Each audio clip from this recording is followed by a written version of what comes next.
Mutant Chronicles, Fiction, The Apostle of Insanity Trilogy, Volume 1, In Lunacy, by William F. Wu.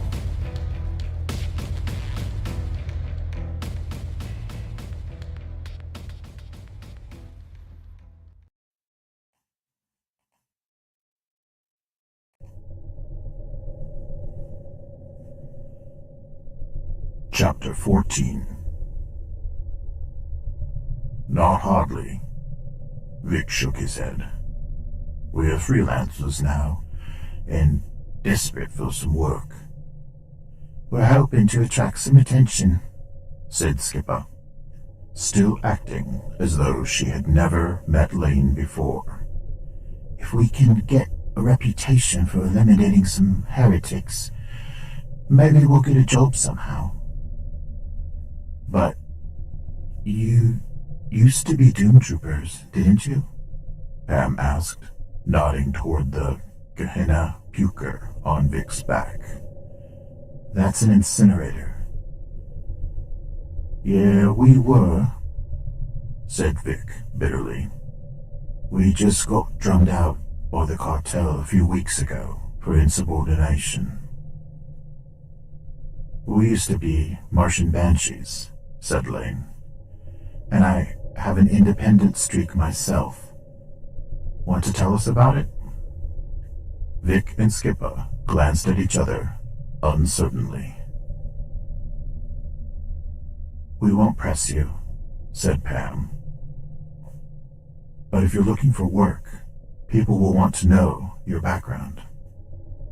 I say we tell them, said Vic. I'm proud of what we did, not ashamed of it. All right, said Skippa. We were advancing on a reputed Dark Legion outpost on Mars. Then it turned out our superiors had been ordered, or bought off, to hold back. We were ordered to withdraw. Why? Pam asked in surprise. Turns out somebody wanted to let Dark Legion run all over the adjacent outfit in order to observe the enemy's tactics, Vic said grimly. We disobeyed orders to withdraw. When we led some of our other units in a flank attack against the Dark Legion, we destroyed them, and the cartel ran us out of the service for it. He unstrapped his helmet and pulled it off, revealing a bristling brown buzz cut. That's what you find in the Doomtroopers nowadays. The troops can't fight, but the cartel is corrupt from top to bottom. They don't care about us. Lane glanced at Skippa, who looked away. When her tour with the Banshees had ended, she had signed up with the Doomtroopers. Instead, saying she wanted to fight the Dark Legion, not other humans. Lane had tried to tell her that the cartel was corrupt, but she had called him a liar and a sellout to capital. They had not seen each other since then. So you followed the last heretic down here? Pam asked. Did he come down the hatch that was already open? That's right, said Vic. We thought that was odd, until we saw what the others had come down just ahead of us. But we've answered your questions. How about you telling us what you're doing down here? We owe that to you, said Lane. I know we do, said Pam. But we have orders to maintain privacy, too. Orders? Vic asked. Yeah. Lane grinned. We're freelancers, working for a small team, checking out rumors of the Dark Legion here in Luna City.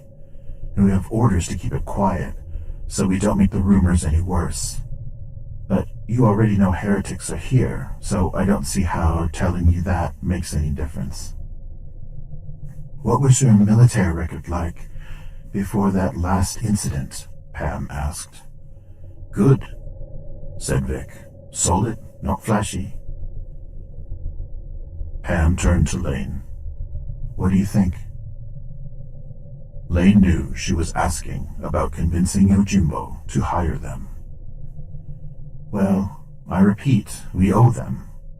And they're already doing the same kind of work we need. He turned to Vic and Skippa. You two want to meet our employer? Sure, said Vic. Sounds like our kind of job. Like I say, we need the work. And we know how to keep quiet, if that's the big question. We don't take any chances where Dark Legion is concerned. Our boss was reluctant to expand the team, said Pam, but we really need more people. Skippa shrugged. Whatever.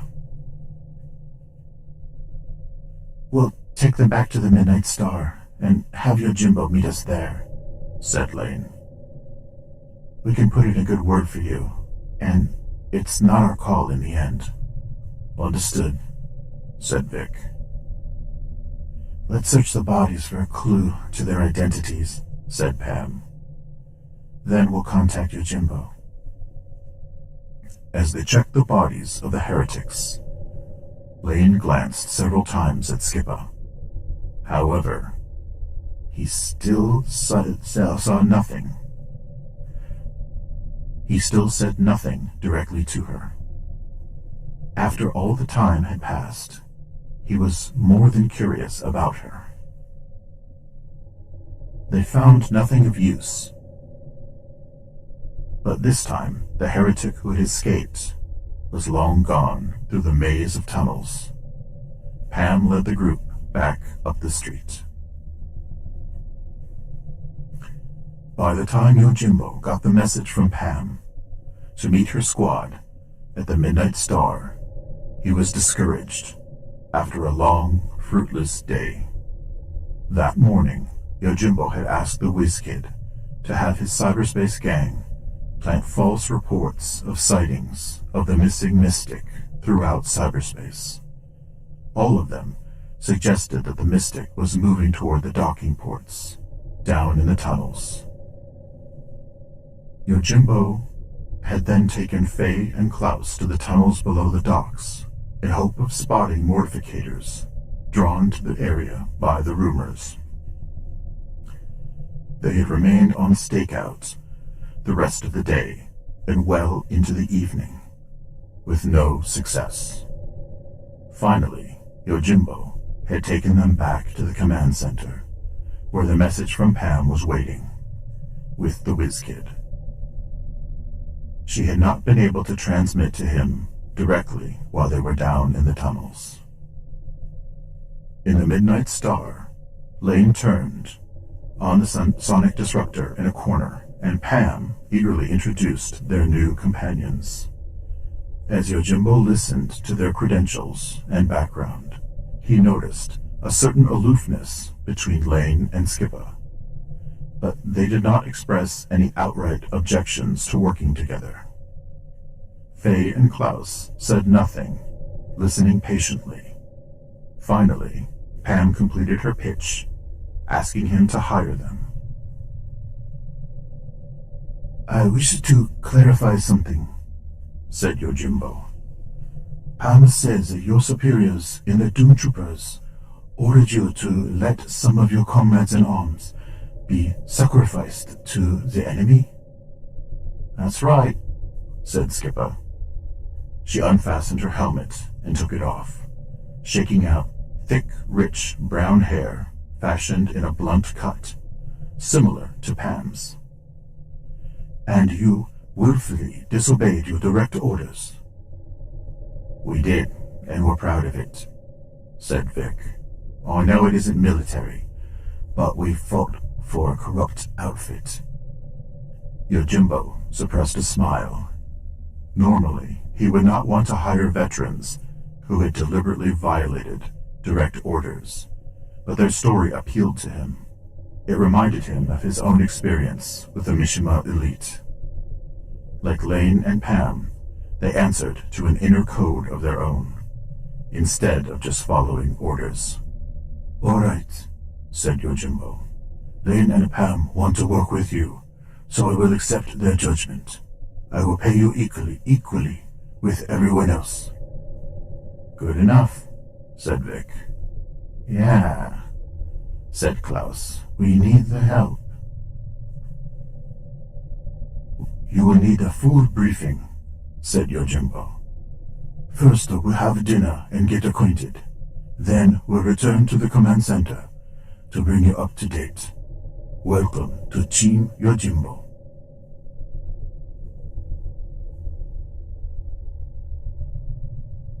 Penyon Serna crept quietly through the tunnels below Luna City. The narrow, yellowish beam of the lamp he wore on a chain around his neck bounced against his chest, illuminating the filthy tunnels as he moved, and sent rats, bugs, and other unrecognizable vermin scurrying away in front of him. He hoped anxiously to find some sign of Honorus, the mystic whom he sought. Penyon's master, Ragathol, might then reward him with greater powers than he now possessed. Penyon was a heretic, newly initiated and eager to please. However, Penyon had no idea how to find a mystic. In fact, he was not entirely sure what a mystic was, though he knew they usually belonged to the Brotherhood. Penyon Serna, this is your new life, he muttered to himself. At his initiation, he had been given a single, psychic dark gift of invoking paralyzing pain in others. He had been ordered to use it at his initiation against another heretic to demonstrate his ability. But he had used it only once against a real enemy. It was all so new. Until recently, Penyon had toiled in the capital warehouses, working for very little pay. On the side, he had stolen stuff on the black market for his superiors. His only friend had been a young man called Snazzer, who used no last name. He handled their computer records and sometimes spent many hours in cyberspace. When Penyon's boss found out he held out some cash on a sale, his boss had threatened him. Snazzer, already a heretic, had offered to bring Penyon to Ragathol. In fear, Penyon had turned into a heretic. Then together, he and Snazzer had killed their boss. Snazzer now ran that warehouse and the black market operation, still reporting to Ragathol, as he always had. Penyon was satisfied, however. He hated the warehouse and the black market. Now he served Ragathol. He cared nothing about his old life. His master wanted him to serve all the time, and let Penyon live in the caverns that composed Ragathol's home on Luna. Discouraged, Penyon worked his way back toward the caverns of his master through the tunnels.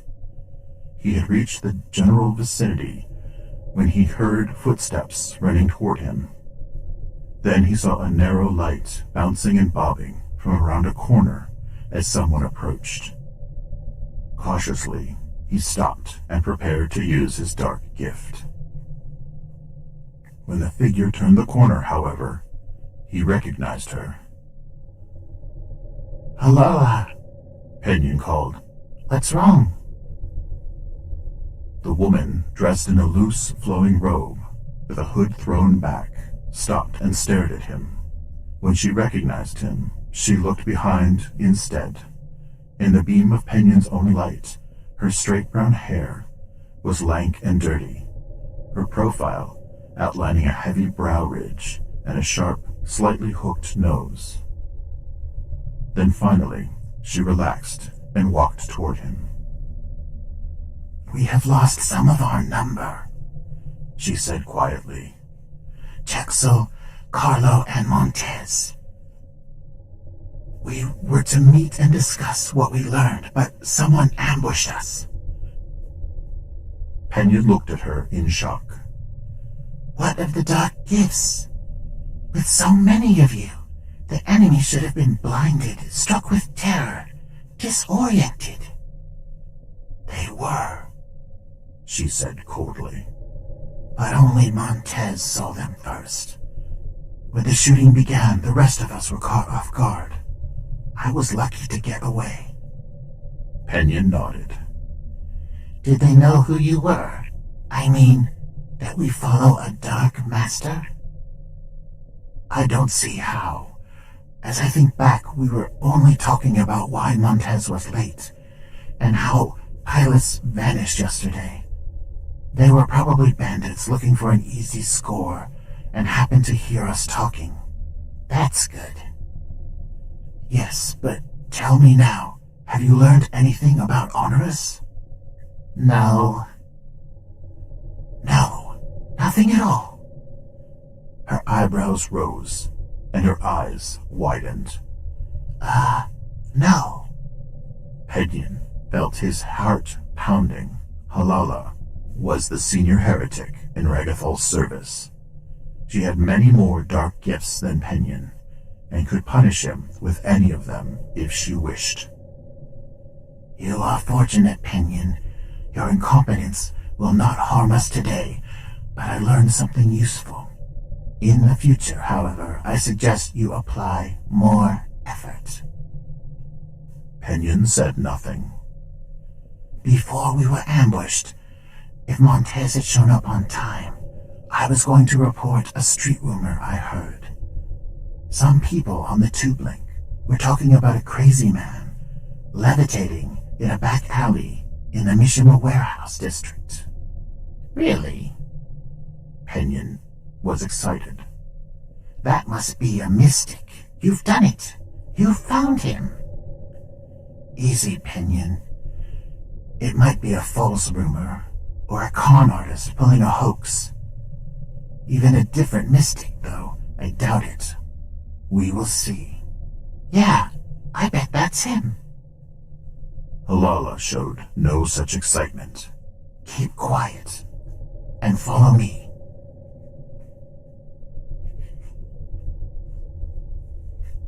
After dinner, Lane sat through Yojimbo's meeting at the command center impatiently.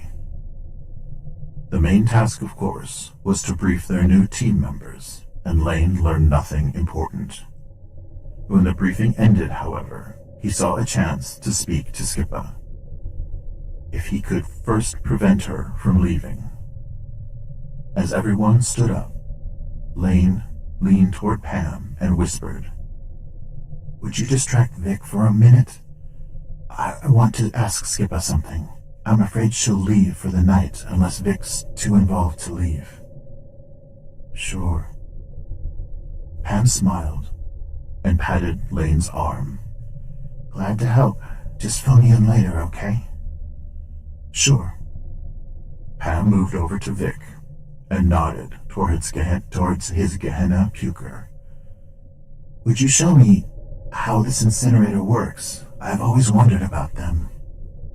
"Well, I'd be glad to. You mean now?" "If you wouldn't mind." "All right." Lane moved next to Skippa, who was putting on her helmet. "Step outside for a minute with me." She glanced at him in surprise, but said nothing. "Just for a second." Skippa turned and walked to the door. Lane followed. The other team members were all talking to each other and paid no attention. Just outside the door, Skippa stopped and folded her arms. "What is it, Lane? Let's get this over with." "Look, I don't want to hassle. I just wondered why you never acknowledged that we knew each other." Skippa shrugged and said nothing. "Come on." Lane smiled gently. "That's not much of an answer." She just glared at him. "Look, is Vic jealous or something? Are you personally involved as well as partners? I just want to know what you want. Skippa sighed. No, it's not Vic.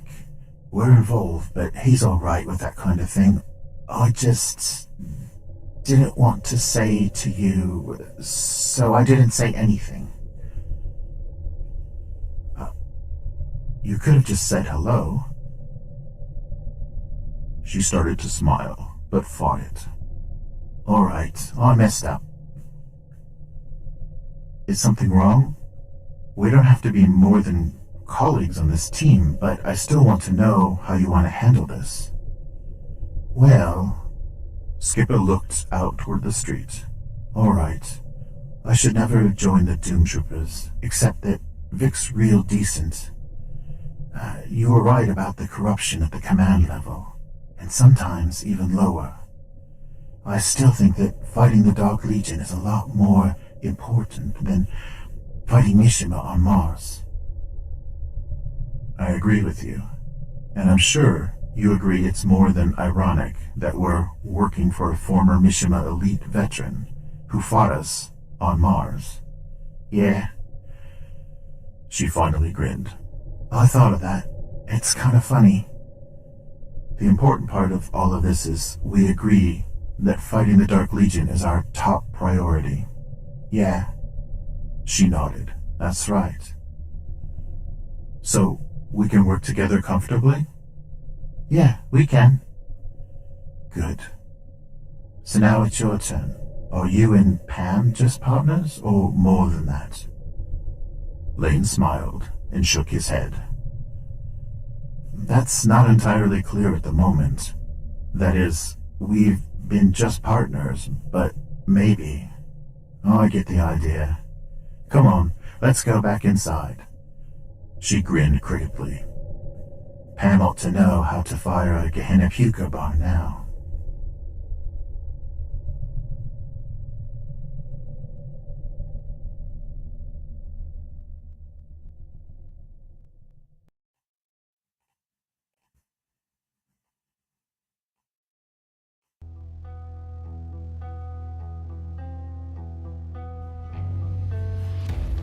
Mutant Chronicles. Fiction. The Apostle of Insanity Trilogy. Volume 1. In Lunacy. By William F. Wu. Chapter 14. End.